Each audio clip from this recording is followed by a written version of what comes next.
Approchez, approchez, approchez, approchez. Approchez-vous encore. Le feu ne vous mordra pas. Mais les histoires, elles, le peuvent. Surtout celles qui sont vraies. Celles qui coulent dans le sang de nos pères et de leurs pères avant eux. Des histoires qui nous rappellent que le monde est plus grand que nos yeux et plus ancien que nos mémoires. Il y a des lois qui ne sont pas écrites sur du papier ni gravées dans la pierre. Elles sont écrites dans le souffle du vent, dans le silence des étoiles, dans le cœur battant de la nuit. Une mère les murmure à son enfant sans même savoir pourquoi. Un ancien les porte dans son silence comme un fardeau précieux. Ce sont des lois du monde d'avant le monde. L'une d'elles est simple, si simple qu'on pourrait en rire. Elle dit ceci: on ne siffle pas la nuit. On ne siffle pas la nuit, jamais. On ne jette pas ce pont sonore dans le grand vide obscur. On n'appelle pas ce qui n'a pas de nom. Pourquoi? Vous demandez toujours pourquoi. Parce que la jeunesse est une soif de pourquoi et la vieillesse une mer de parce que. Pour comprendre ce parce que, il faut écouter. Écouter l'histoire de Tommy, l'enfant du village qui était parti trop loin, un peu trop loin, qui avait appris trop de choses et qui en avait oublié une seule et surtout la plus importante.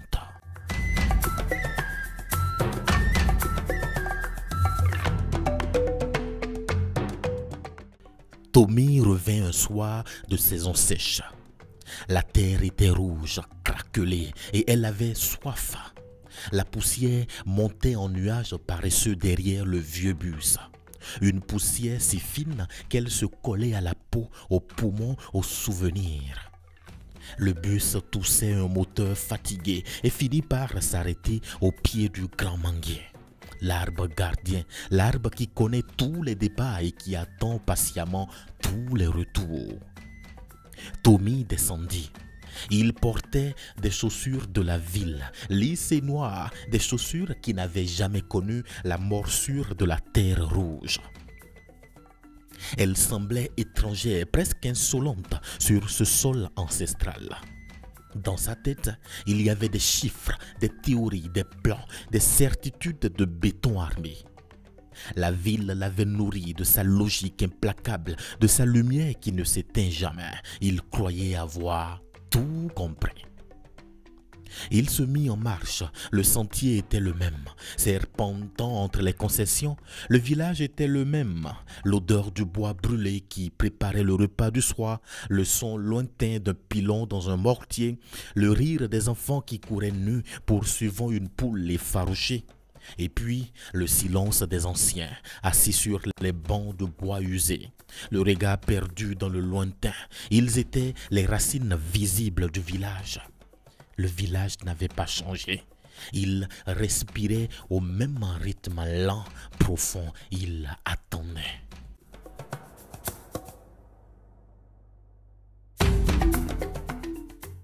Sa grand-mère, Maya, était sur le seuil de la case.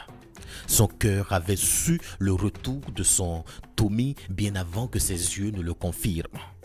Elle ne courut pas, non, elle l'attendit. Quand il fut assez près, elle ouvrit les bras, des bras secs comme des sarments de vigne, mais dont l'étreinte avait la force de la terre elle-même.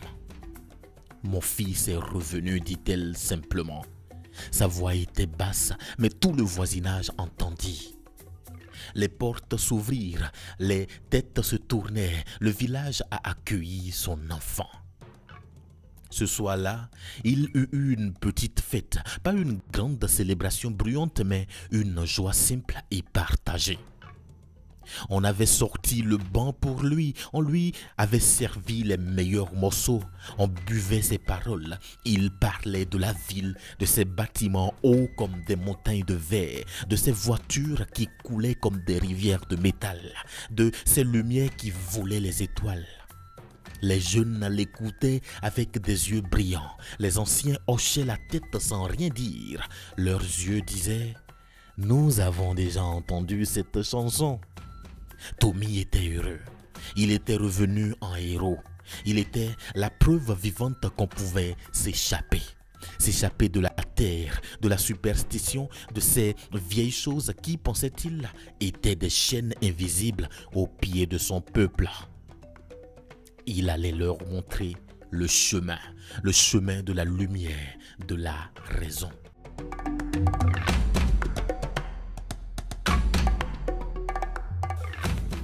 Plus tard, la fête se dispersa.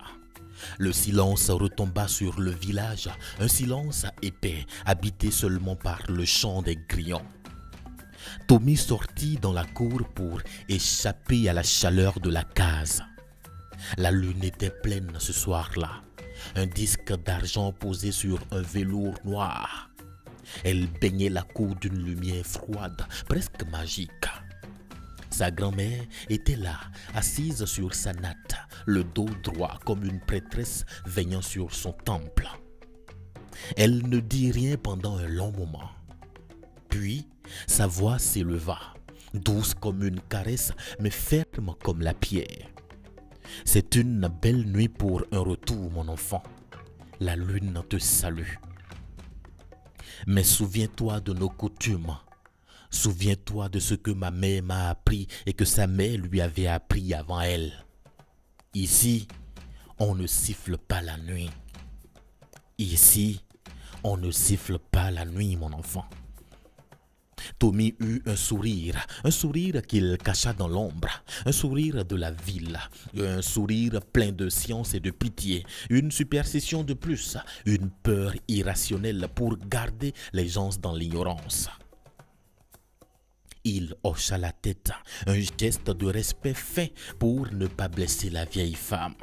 « Oui, grand-mère, je sais. Mais il ne savait pas, il pensait savoir, et c'est là que tous les malheurs commencent. Dans son cœur, une graine venait d'être plantée, une petite graine noire et dure, la graine du défi.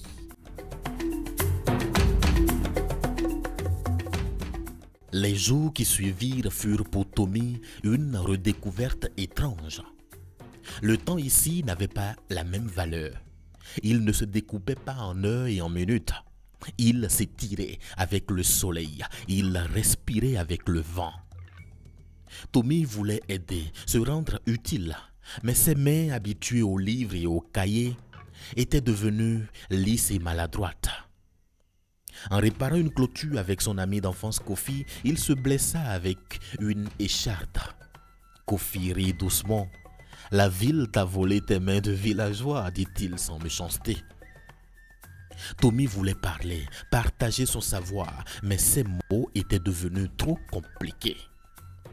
Quand il essayait d'expliquer les principes de la rotation des cultures à un vieil agriculteur, celui-ci l'écouta poliment, puis il alla simplement humer la terre, regarder la couleur du ciel et dit « Non, pas encore, la terre n'est pas prête. » Tommy se sentait comme un étranger dans sa propre maison, dans son propre village.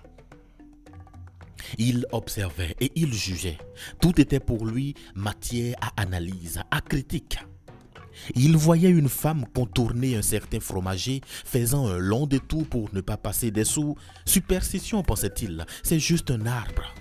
Il voyait un pêcheur, avant de mettre sa pirogue à l'eau, verser quelques gouttes de vin de palme sur la berge en murmurant des paroles. Gaspillage et ignorance, pensait-il. La rivière ne boit pas.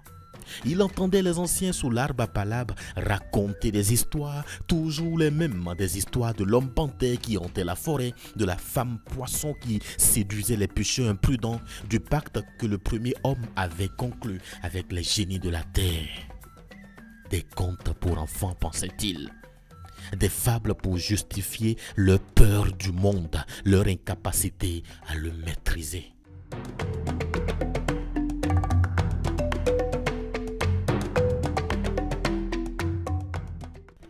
Mais il y avait autre chose, des détails, des petites fissures dans sa belle logique, des choses qui ne faisaient pas du bruit mais qui laissaient une trace inquiétante.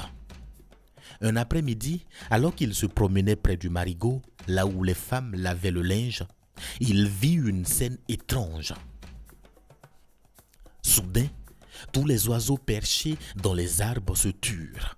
En même temps, comme si un chef d'orchestre invisible avait abattu sa baguette, un silence de mort tomba sur le marigot. Une des jeunes femmes, Abla, poussa un petit cri et montra du doigt la surface de l'eau. Tommy regarda. Il vit une ombre sombre et allongée qui glissait sous l'eau. Mais le soleil était au zénith, juste au-dessus. Il n'y avait aucun arbre, aucun nuage pour projeter une telle ombre. Elle semblait vivre sa propre vie. Elle passa et disparut dans les profondeurs. Aussitôt, les oiseaux recommençaient à chanter leur vacarme encore plus assourdissant qu'avant. Les femmes se signèrent et pressaient le pas pour quitter les lieux.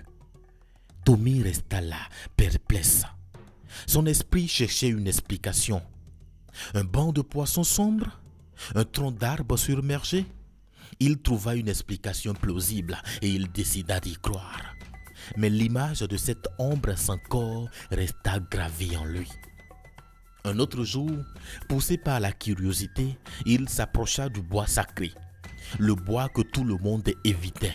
On disait que c'était la demeure des anciens esprits, que le sol y était empoisonné pour les hommes. À la lisière, sur un immense baobab, il vit des marques. Ce n'était pas l'œuvre d'un homme ou d'un animal connu. 3 griffures profondes, parallèles, qui semblaient avoir été faites dans le bois frais. Alors que l'arbre était là depuis des siècles, c'était comme si une main gigantesque armée de serres avait un jour serré le tronc avec une colère immense. Kofi, qui le cherchait, le trouva là, en contemplation. Le visage de son ami se referma. « Ne regarde pas ça, Tommy, viens-t'en. Ce n'est pas pour nos yeux. » « Qu'est-ce que c'est ?» demanda Tommy fasciné. Kofi hésita, puis tira son ami par le bras pour l'éloigner. Les anciens disent que c'est une porte que le premier homme a essayé de fermer et que parfois la nuit, on entend gratter de l'autre côté. Tommy éclata de rire, un rire un peu forcé. Une porte sur un arbre? Il donna une tape amicale sur l'épaule de Kofi. Pauvre Kofi, pensa-t-il, il a grandi ici, il a bu ses histoires avec le lait de sa mère. Comment pourrait-il penser autrement de toute façon?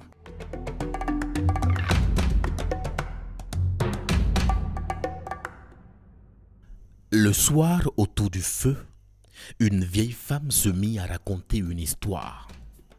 L'histoire de Djibril. Un jeune homme du village voisin il y a longtemps. Il était parti à la ville lui aussi. Il était revenu avec des idées nouvelles et un grand mépris pour les traditions. Il aimait particulièrement siffler. Il sifflait tout le temps. Des airs de la ville, des musiques. Les anciens l'avaient prévenu. Sa mère l'avait supplié. Il se moquait d'eux. Un soir de pleine lune, il avait dit « Je vais aller siffler dans le bois sacré pour vous prouver que vos esprits ne sont que du vent. » Il était parti. On avait entendu son sifflet joyeux et arrogant s'enfoncer dans la forêt. Puis, un grand silence. On ne l'a jamais revu. On a cherché son corps pendant des semaines. On n'a jamais rien trouvé. Pas de traces, pas un vêtement, comme si la terre l'avait avalé tout simplement. Tommy écoutait le menton dans la main. Son esprit de la ville analysait, décortiquait. L'homme avait dû faire une mauvaise rencontre, des brigands ou un léopard. L'histoire avait été embellie par la peur et le temps. C'était une fable, un outil de contrôle social, rien de plus. Et chaque soir, sans faute, alors qu'il allait se coucher, sa grand-mère posait sa main sur son épaule et répétait, comme une litanie, comme une prière inquiète, « La journée et à l'homme Tommy. Mais la nuit, à ses propres maîtres, ne siffle pas.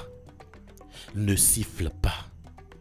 La nuit écoute et elle n'oublie jamais. Elle n'oublie pas. La petite graine noire du défi dans le cœur de Tommy avait germé. Elle était devenue un jeune arbre. Un arbre d'orgueil aux racines tenaces. Il ne s'agissait plus seulement de pitié ou de condescendance. C'était devenu une affaire de principe. Il fallait briser le sort. Il fallait allumer une lumière dans cette obscurité mentale. Il allait leur prouver une bonne fois pour toutes qu'il n'y avait rien à craindre dans le noir. Rien que le noir lui-même.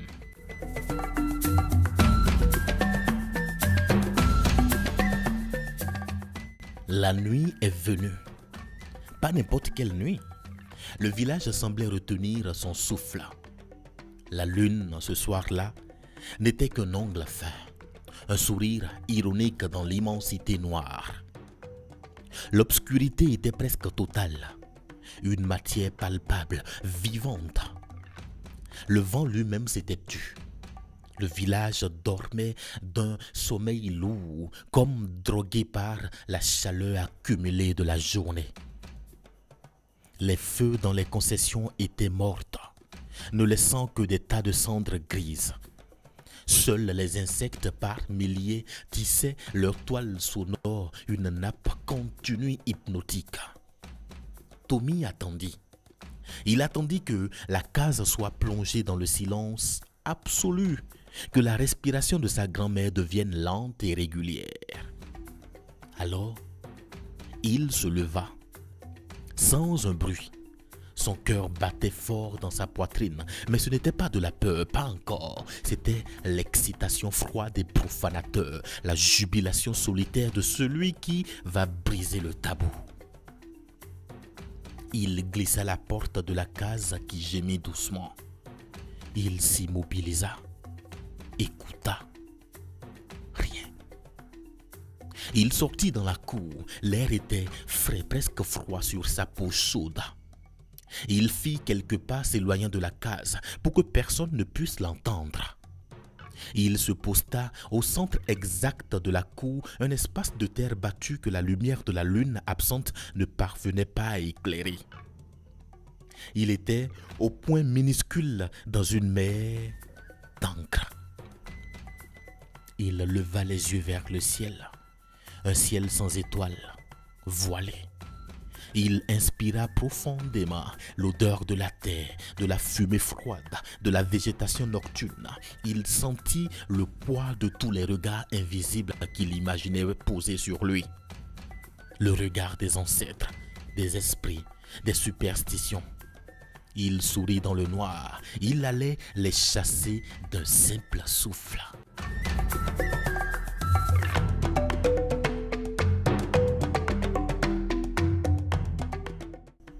Il porta 2 doigts à ses lèvres, comme il l'avait appris dans les rues de la ville, pour héler un tassis.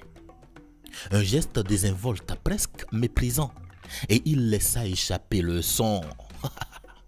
Un sifflement, pas un petit fredonnement, un vrai sifflement, clair, puissant, modulé.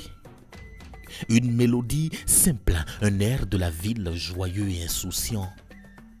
Le son monta pur et cristallin dans la nuit silencieuse.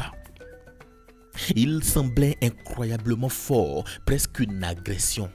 Il déchira le voile sonore des insectes qui s'interrompirent une fraction de seconde comme surpris. Le son vola, traversa la cour, frappa contre les murs de terre des cases voisines, ricocha, puis partir mourir au loin vers la lisière du bois sacré. Puis, le silence. Un silence comme Tommy n'en avait jamais entendu de toute sa vie. Les insectes ne reprirent pas leur chant. Le silence n'était pas une absence de bruit, c'était une présence lourde, compacte, qui semblait absorber tout l'air. Un silence qui attendait, un silence qui écoutait. Tommy resta immobile, savourant son triomphe. Il avait sifflé et rien ne s'était passé. Le ciel ne lui était pas tombé sur la tête, la terre ne s'était pas ouverte sous ses pieds. Il avait eu raison. Il avait affronté le monstre de l'ignorance et le monstre n'était qu'une ombre vide. Un sourire de satisfaction pure s'étira sur ses lèvres. Il se retourna pour rentrer naturellement, pour retrouver la chaleur de sa natte et le sommeil du vainqueur. Et c'est à cet instant précis qu'il l'entendit.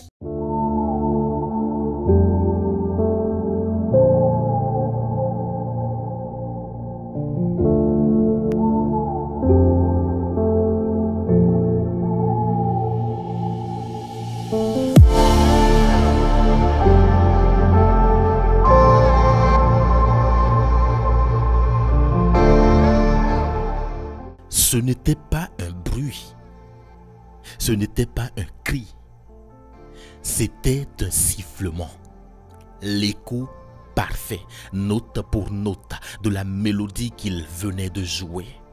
Mais ce n'était pas un écho, l'écho vient de loin, il est affaibli, déformé. Ce son, lui, il était pur, net, il était proche, terriblement proche. Il ne venait pas de la forêt ni du village, il semblait venir de l'air lui-même, juste derrière son épaule. C'était son sifflement, la même note, la même durée, la même inflexion, la même âme, comme si la nuit avait enregistré son souffle et le lui rejouait avec une perfection glaciale. Le sang de Tommy se figea dans ses veines. Son sourire de triomphe mourut, remplacé par un masque de stupeur. Il n'osa pas se retourner. Il sentit un souffle froid sur sa nuque. Alors qu'il n'y avait pas le moindre courant d'air, il était pétrifié, une statue de peur au milieu de sa propre cour. Il avait appelé dans le vide et le vide avait répondu. Il attendit chaque seconde une éternité. Il espérait entendre un rire, le rire de Kofi par exemple, lui faisant une mauvaise blague. Mais il n'y eut que ce silence terrible, encore plus lourd qu'avant. Lentement, infiniment lentement, il fit un pas en arrière, puis un autre, sans jamais tourner le dos à l'endroit d'où le son avait semblé venir. Il recula ainsi jusqu'à la porte de sa case, le cœur battant, battant, battant à tout rompre. Il entra, enferma la porte et poussa le verrou lourd de bois. Il se sentit un peu plus en sécurité, mais c'était une illusion.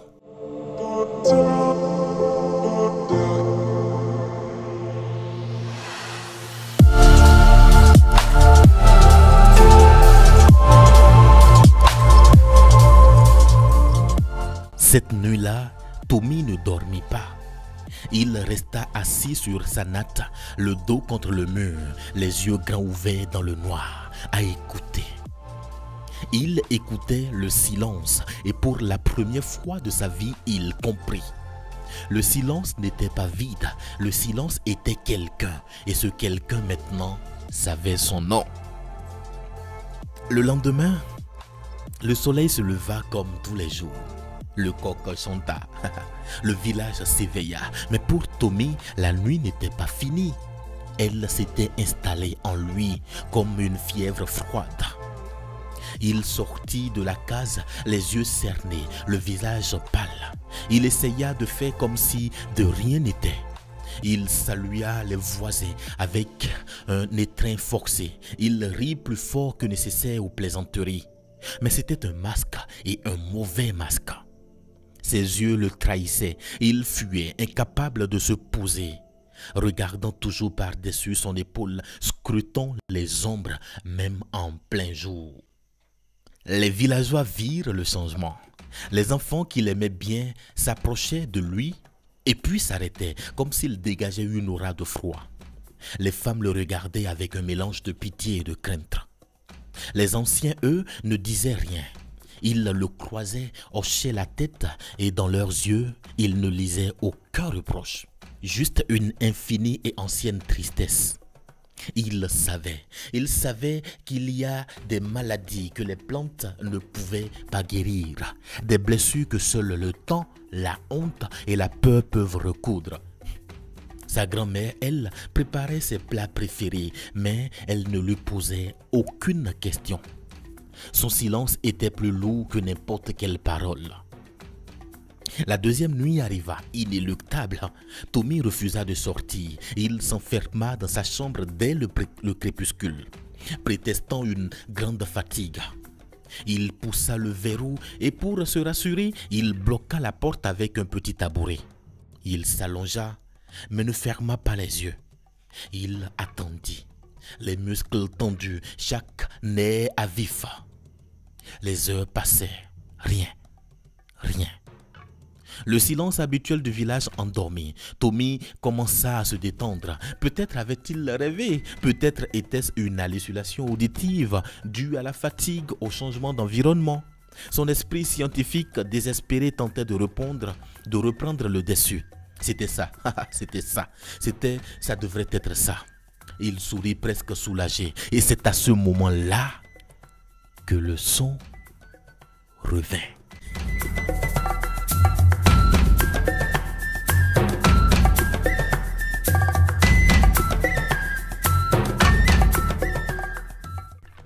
Ce n'était plus derrière lui dans la cour. C'était juste de l'autre côté de la porte. Le même sifflement, la même mélodie moqueuse, parfaitement claire, comme si quelqu'un était là dans la concession, la bouche collée au bois de sa porte. Tommy retint son souffle. Il entendit un autre bruit, un grattement, un léger bruit de griffes qui raclaient doucement le bas de la porte. 1, 2, 3 coups, puis plus rien. Juste le sifflement qui s'estompait, comme si la chose s'éloignait en continuant de siffler satisfaite. La troisième nuit, la terreur monta d'un cran. Il était de nouveau barricadé. Le sifflement commença plus tôt.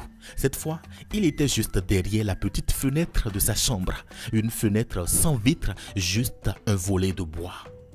Tommy se recroquevilla sur sa natte le plus loin possible. Il fixa le volet comme si son regard pouvait le maintenir fermé.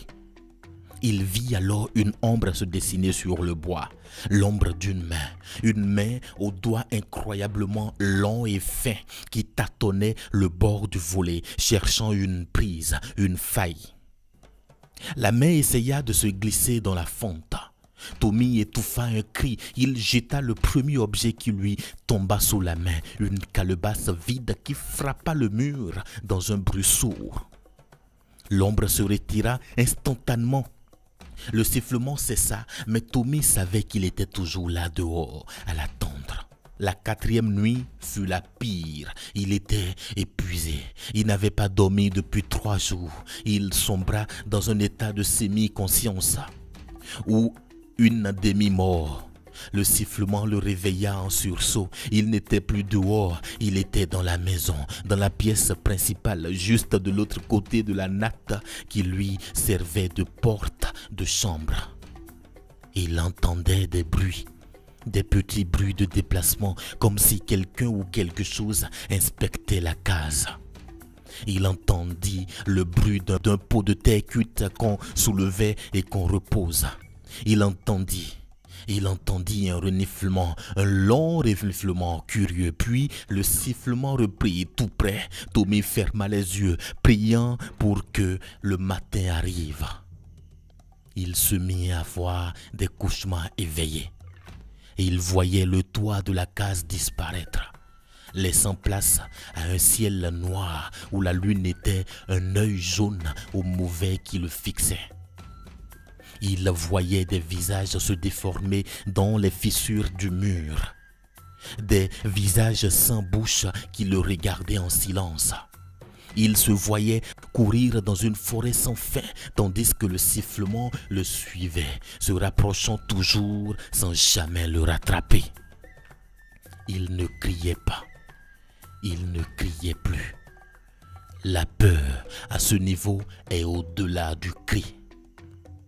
C'est une implosion.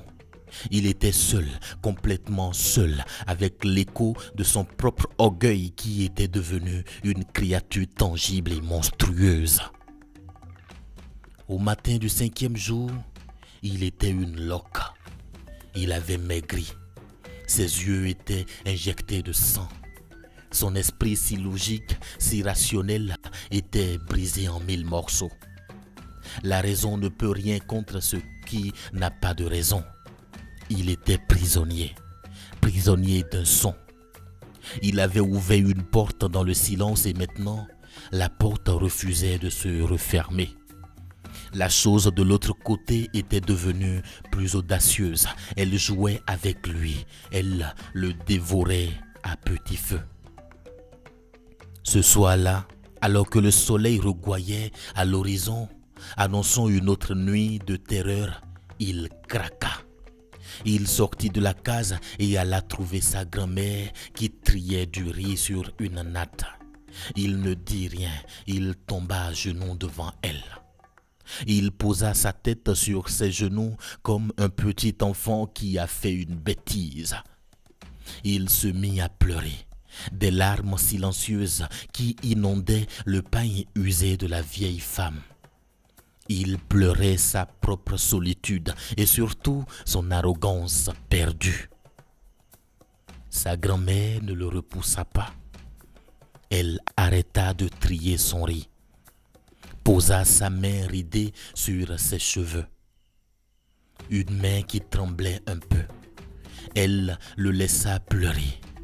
Quand il fut un peu calmé, elle dit, sa voix douce mais pleine d'une gravité immense: « Tu as appelé mon fils. » Et il a répondu: « Tu as joué avec un feu plus vieux que le monde et maintenant la brûlure te consume. Je ne peux rien pour toi. Mes prières ne sont pas assez fortes. Il n'y a qu'un seul homme dans ce village qui sache encore comment parler à la nuit. Tu dois aller voir celui qui sait fermer les portes. Tu dois aller voir Nana Kossi. Et tu dois y aller avec un cœur humble. Sinon, sa porte à lui aussi te restera fermée. »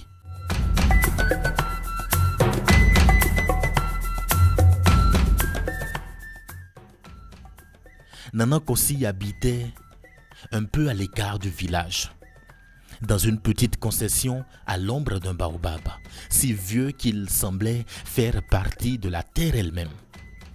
Tommy s'approcha, le cœur battant, non plus de peur, mais d'une sorte d'appréhension sacrée. Il trouva le vieil homme assis sur une peau de chèvre tannée, en train de polir un morceau de bois avec une patience infinie. Nana Kossi était l'homme le plus âgé du village. Ses yeux avaient vu naître et mourir plusieurs générations. Sa peau noire et plissée était comme une carte géographique de toutes les saisons de la vie. Il ne leva pas les yeux quand Tommy arriva. Il continua son travail, comme s'il l'attendait depuis toujours. « Assieds-toi », dit-il sans le regarder. Sa voix était basse et craquelée, comme le bruit de feuilles sèches qu'on froisse. Tommy obéit. Il s'assit sur le sol, en face de l'ancien, et attendit. Après un long silence, Nana Kossi posa son morceau de bois. Il leva enfin les yeux vers Tommy. Des yeux qui n'étaient pas voilés par l'âge, mais au contraire d'une clarté perçante, comme s'il pouvait voir directement à l'intérieur de son âme. « Tu portes une ombre qui n'est pas la tienne, dit le vieil homme. Ce n'était pas une question. Tommy frissonna. Il prit une profonde inspiration et il raconta tout sans rien omettre. Sa fierté, son mépris pour les traditions, son désir de prouver que les peurs ancestrales étaient vaines. Il décrivit le sifflement, l'écho parfait, puis la lente et la terrible escalade de la terreur nuit après nuit. Il parla avec une honnêteté brute, sans chercher à se justifier. Son arrogance avait été brûlée, ne laissant que des cendres de l'humilité. Nana Nkosi l'écouta sans l'interrompre, sans manifester la moindre surprise. Son visage était un masque de sérénité. Quand Tommy eut fini, un long silence s'installa, seulement troublé par le chant d'un oiseau lointain. Puis l'ancien parla. « Tu penses que c'est une superstition, n'est-ce pas? Une simple histoire pour faire peur aux enfants et les empêcher de sortir la nuit. C'est ce que ton esprit instruit t'a dit. Mais ton esprit s'est trompé. Ce n'est pas une histoire, c'est un traité. Un pacte de paix signé il y a si longtemps que même les plus vieux baobabs n'en étaient alors que des jeunes pousses. » Il marqua une pause comme pour laisser le poids de ses mots s'installer. Il fut un temps, commença-t-il, où le jour et la nuit n'étaient pas séparés comme aujourd'hui. La frontière était floue et les hommes vivaient dans une peur constante, car la nuit n'était pas vide, elle était habitée par les choses sans nom, les choses qui marchent entre les arbres sans faire de bruit, les choses qui ont faim non pas de chair mais d'autres choses, de chaleur, de vie, de souffle, et leur langage, leur façon de chasser, c'était le sifflement. Il imitait le chant d'un oiseau nocturne, le cri d'un animal perdu. Et quand un chasseur imprudent répondait ou s'approchait, il le prenait. Il disparaissait. Son corps, son esprit, tout, il ne laissait derrière lui qu'un trou dans la mémoire des siens. Nos ancêtres, les premiers, ont enduré cela pendant des générations. Ils perdaient leurs frères, leurs enfants. La nuit était un ennemi. Alors, le plus sage d'entre eux, le premier Nanan, a décidé que cela ne pouvait plus durer. Il a fait ce que personne n'avait osé faire. Il est allé à la lisière du bois sacré, à l'heure où le jour bascule dans la nuit. Il n'a apporté aucune arme, juste des offrandes et son courage. Il a appelé les choses sans nom. Il leur a proposé un marché, un traité. Nana Nkosi se pencha en avant et sa voix devint un murmure confidentiel. Il leur a dit: « Ce monde est assez grand pour nous tous. Mais nous ne pouvons plus vivre ainsi. Prenons chacun notre royaume. Laissez-nous le jour. Le soleil sera notre toit. Nous chasserons, nous cultiverons, nous vivrons sous la lumière et nous vous laisserons la nuit. La lune sera votre soleil, la nuit sera votre royaume absolu. Aucun homme ne viendra troubler votre chasse ni contester votre domaine. Nous resterons dans nos cases derrière nos portes closes. Le monde des hommes s'arrêta au coucher du soleil. » Les choses sans nom ont écouté. Elles ont débattu dans leur langage silencieux. Finalement, elles ont accepté. Mais elles ont posé une condition, une seule. Une clause pour que le traité ne soit jamais oublié, pour que la frontière reste claire à jamais. Elles ont dit: « Nous acceptons, mais votre langage, votre bruit, votre chant doivent rester du côté du jour. Votre langage, le sifflement doit rester du côté de la nuit. Si jamais un homme, un seul, utilise notre langage dans notre royaume, le traité sera rompu pour lui seul. Il ne sera plus considéré comme un voisin pacifique, mais comme une proie qui s'offre. Il aura déclaré la guerre et nous lui répondrons. Le vieil homme se redressa et planta son regard dans celui de Tommy. Voilà ce qu'est l'interdit, enfant. Ce n'est pas une peur idiote, c'est la signature d'un traité de paix millénaire. Les marques que tu as vues sur le grand baobab, ce sont les griffes du chef des choses sans nom, selon le pacte. Chaque fois qu'une femme verse de l'eau avant de boire, elle ne fait pas que se désaltérer. Elle honore les esprits de la terre qui ont été témoins de ce traité. Chaque fois qu'un chasseur demande pardon à la forêt, il ne fait que redire « Je suis un invité, je ne suis pas un ennemi ». Tu n'as pas brisé une superstition, Tommy. Tu as rompu un traité. Tu as crié au milieu du royaume de la nuit, dans leur propre langue. Je suis là, je suis une proie.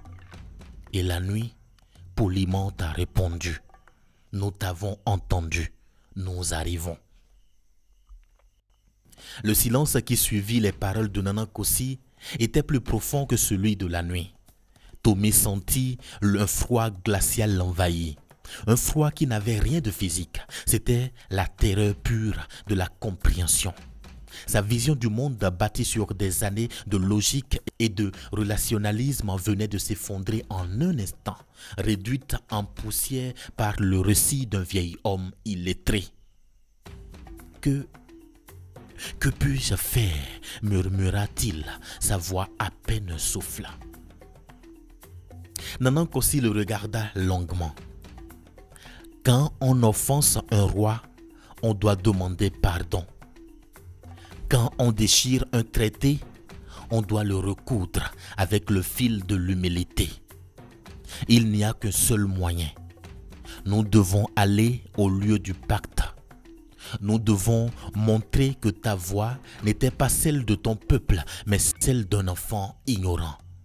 Nous devons demander à ce que la clause soit annulée. Mais le pardon a un prix, toujours.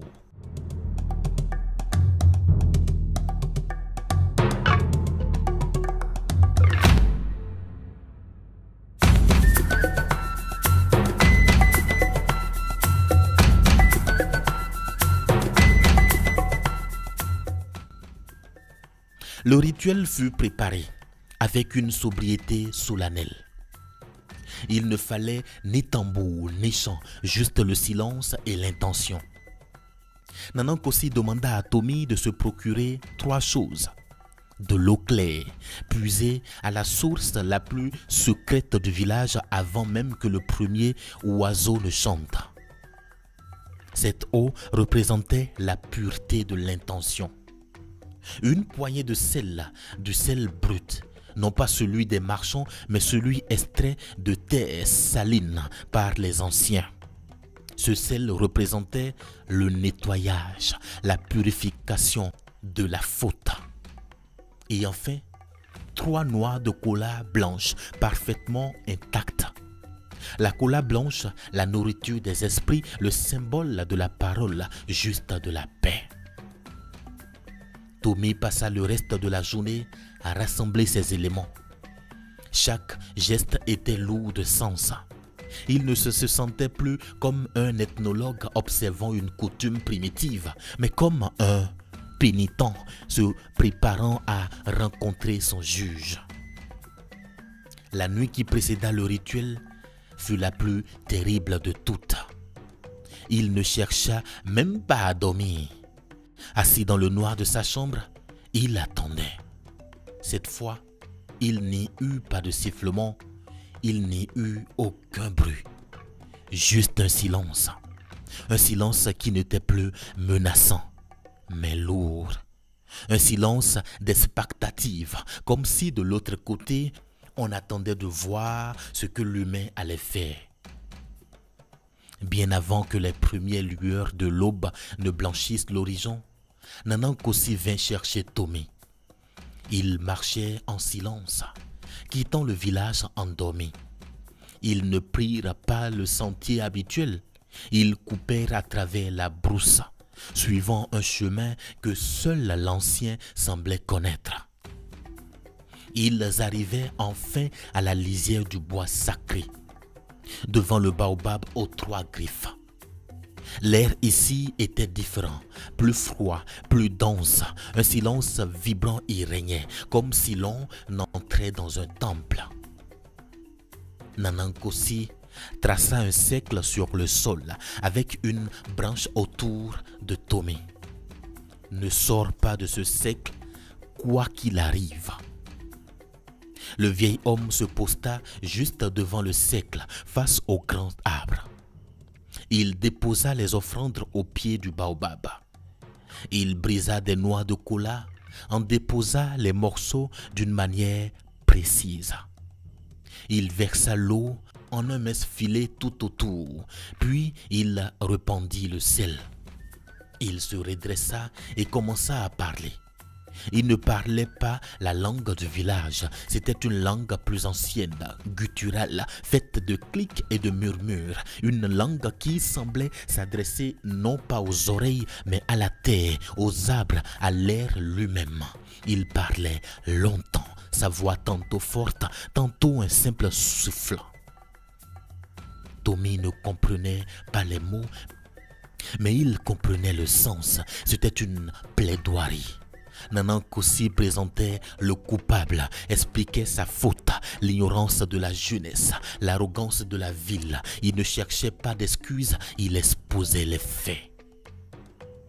Puis, il se tourna vers Tommy. Maintenant, à toi, agenouille-toi, pose ton front contre la terre et parle. Parle avec ton cœur. Dis-leur que tu as compris. Tommy obéit. Il s'agenouilla dans le cercle, sentant la fraîcheur de la terre sur ses mains. Il posa son front contre le sol et il parla. Sa voix était brisée par l'émotion et l'épuisement. Il ne chercha pas des belles phrases. Les mots sortaient simples, nus. Je suis désolé. J'ai été un imbécile, j'ai été arrogant, je n'ai pas respecté ce que je ne comprenais pas. Je demande pardon, je retire ma voix de votre royaume. Je promets de ne jamais oublier, je promets de respecter la frontière. Alors qu'il prononçait ces mots, un vent puissant se leva soudainement, un vent qui ne venait d'aucune direction, mais qui semblait naître du bois sacré lui-même. Les arbres se mirent à gémir, des feuilles et des brindilles volaient autour de Tommy. Le fouettait, il sentait une présence immense, une conscience multiple et ancienne qui se focalisait sur lui, le sondant, le pesant. C'était terrifiant, mais il ne recula pas. Il resta prosterné, le front contre la terre. Le vent tourbillonna autour de lui pendant ce qui semblait une éternité.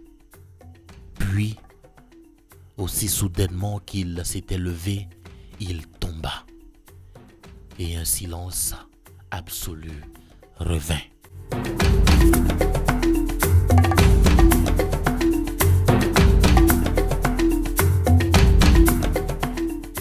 Nana Nkosi, qui n'avait pas bougé, hocha lentement la tête. « C'est fait, » dit-il, sa voix fatiguée. « Le pardon est accordé. La dette est payée. Lève-toi, enfant du village. » Tommy se releva tremblant. Il sentit que quelque chose avait changé. L'air semblait plus léger. Le froid avait disparu. Il se sentait vidé mais en paix. Cette nuit-là, pour la première fois depuis une semaine, Tommy dormit. Un sommeil profond, sans réserve, sans bruit. Le silence dans sa chambre était un ami. C'était un silence vide, un silence en paix.